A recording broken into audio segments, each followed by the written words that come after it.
Welcome back to Where You Live with Gene and Tony. So glad to have you with us this Sunday morning. And before we get back into our discussion again about what's happening in the state of Florida, where they're considering cutting the courts out of the foreclosure process, I'd like to tell our listeners in the first hour here, we've got a free subscription, a bi-monthly newsletter called What's New. And a lot of the topics we cover are covered in further detail in that newsletter. We have a lot of the folks that you hear on our show that contribute and write to that letter as well. It's a great resource. It's yours free for the asking. Give us a call at New Concepts, 952-922-2500. Ask for Courtney, and she'll make sure that you start receiving your free subscription. You know, we have a hotline at the office, too. If you have a comment or question or a suggestion for topics on the radio show, call us at 952-224-2668 and let us know what you're thinking. You know, one of our founding fans, Bob, likes to leave messages fairly regularly, not too much, but regularly. And he's also spoken to me a couple times asking questions about his homeowners association, and they're always really pertinent. I always encourage him to call into the program, but he's too shy to do that. Oh, we love the questions and the comments made by all our listeners. Yes. So yes, give a call during the week to the hotline 952-224-2668. And we will play those comments on next week's show. And again, we are broadcasting from the Concierge Landscape Studios, and we're brought to you this hour by Extreme Exteriors. And again, we were talking about in Florida, they were talking about cutting the courts out of the foreclosure process. But again, we also mentioned that this was something, right, Tony, that is already taking place in at least 30 states. That's right. It seems to me Florida has plenty of examples of what works and what doesn't work, what they would like, what they wouldn't like, just by looking at other states and what the consequences of this action were. Yeah. Now, one of the things that I guess I applaud the legislators and the governor in Florida for at least taking a look at, they said, we're trying to consider any and all options for moving beyond the foreclosure crisis. And so I appreciate those efforts and them taking a look at this as something. Maybe there's some changes, some tweaking that needs to be done in how things are foreclosed. That process takes place in Florida. But there were some statements made. I don't know. Tell me if you think you agree with this.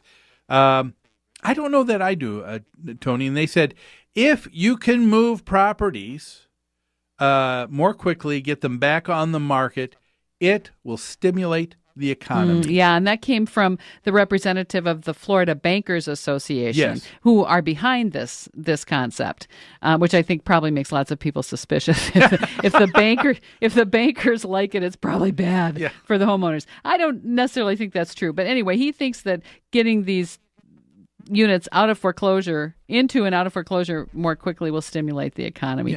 You question that, Gene? I really do. When you take a look at what's going to stimulate the economy, it's not going to be the product or supply. When you're talking about the economy, you're talking about economics. When you're talking about economics, you're talking about supply and demand. That's right. And nothing changes with changing supply and demand. All that happens when you increase the supply, because now they're talking about wanting to have more homes on the market more quickly. When you have more supply than you have demand for, that just causes the prices to go down. That's right. So there's nothing that's going to stimulate the market. The same amount of people that can buy a home, the same amount of people that do qualify and are interested in buying a home, that doesn't change with foreclosures. That changes. The demand doesn't change. That's right. And so I don't know that that's going to necessarily stimulate the economy. I think a lot of legislators, a lot of politicians are hoping for that that magic thing that's going to take place, but it's not going to be that. I think the main impact is that it will take a lot of pressure off their judicial system, and I think that's a worthwhile outcome. That's costly to the state to have the courts have to deal with all this. This representative also says property taxes will get paid.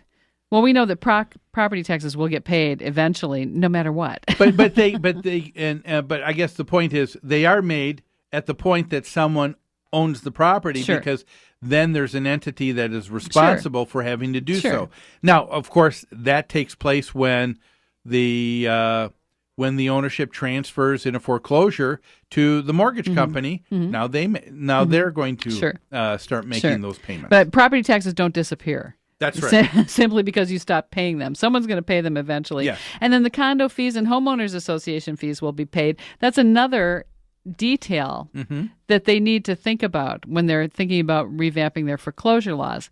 Because it's my understanding that's a state-by-state decision as to how much the new buyer has to pay in arrears. And you're right. That amount, how much it gets paid, that is a wide number. Because, here in Minnesota, the new owner is required to pay the 6 months of dues that were owed during the redemption period.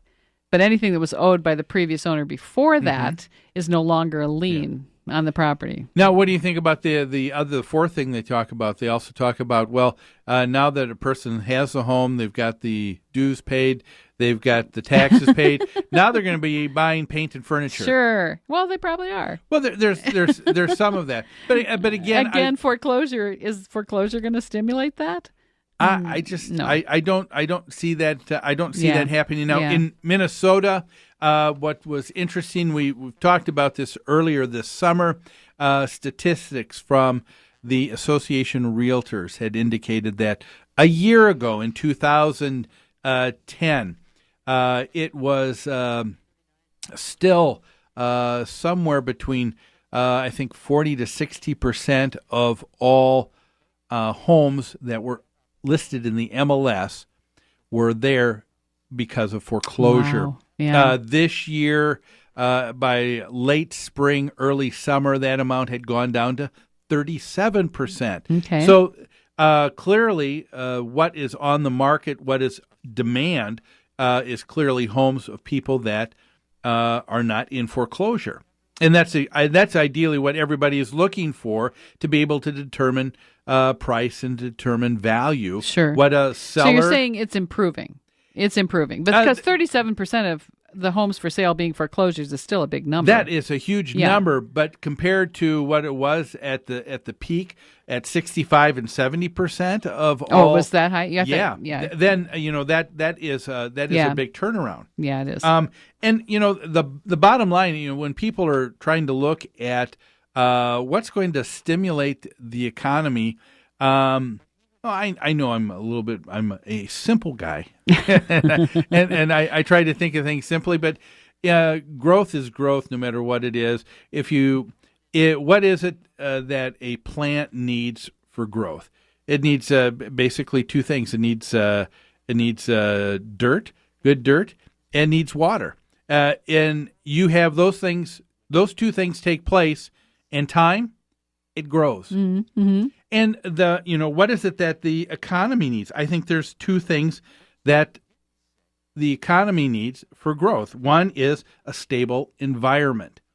One of the things that people have been saying over and over again over the last few years is the more quickly and in a knee-jerk reaction, we have politicians that want to change something, change the playing field. You don't have stability. Yeah, true. And people want to know what are the rules for the game that's being played. What can we rely on? That's right. Yes. And that's a very good point.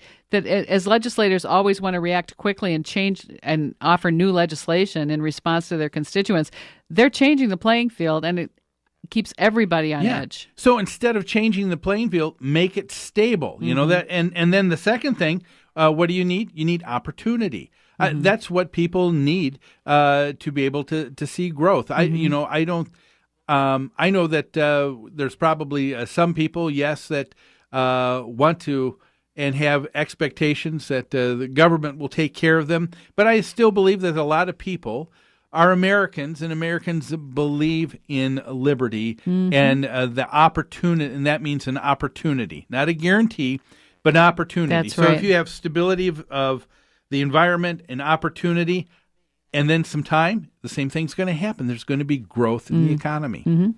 Anyway, that is property management in the news today. Let us know what you think about that, too. Again, our hotline number, 952-224-2668. We need to take another break right now. When we come back, we've got a story about, again, out of Florida, where an investor came in and bought out nearly 90% of all the units in one association and forcing the other owners out. What do you think about this idea? That's only here on Where You Live with Gene and Tony on AM 1280, The Patriot.